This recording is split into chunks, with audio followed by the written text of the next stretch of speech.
Do you want to learn how to make plant-based ceviche? I want to show you how easy it is to make it at home. The ingredients are 4 ounces of water, a 1/4 cup of red onion, 5 grams of kombu seaweed, 1 gram of wakame seaweed, 1 dry shitake mushroom, 200 grams of marinated artichoke hearts, a pinch of oregano, a 1/4 cup of cherry tomatoes, 200 grams of heart of palm, a 1/4 cup of chopped cilantro, 1 serrano pepper, and the juice of 1 lime.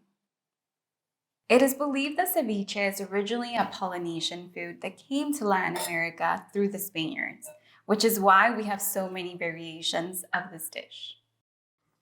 In Mexico, it seems that most recipes will have lime juice, onion, cilantro, tomato, and salt, but of course the rest of the ingredients might vary from region to region. Bring the water to a boil, then add to the kombu, wakame, and the mushroom. Add the heart of palm and marinate for at least 1 hour. There is a recipe in the state of Chiapas that only uses heart of palms and no fish. Yes, you heard it right. Mexico has had a plant-based ceviche all along.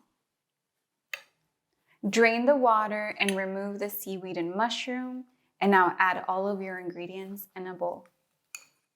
What I'm presenting to you today is a way to use the heart of palms with those common ingredients of ceviche in what is generally called a ceviche blanco. I find that the heart of palms and the artichoke, not only are they tasty, but they really mimic that texture of fish in this recipe. The seaweeds and the mushroom will give it that fishy flavor. And of course, the lime juice is a key ingredient in this recipe, as it is in most ceviches. This is a really good place to actually add your salt to taste. The amount of salt will vary depending on the artichoke and the palm of heart that you bought. To serve it, I like to add some avocado either on top of a tostada or with some totopos on the side, which are also commonly known as corn chips. I hope that this refreshing dish satisfies that ceviche craving. And I'm curious, what's your favorite way to eat ceviche at home? Let me know down in the comments. And if you're looking for another refreshing recipe, I'll make sure to leave this one here. Buen provecho.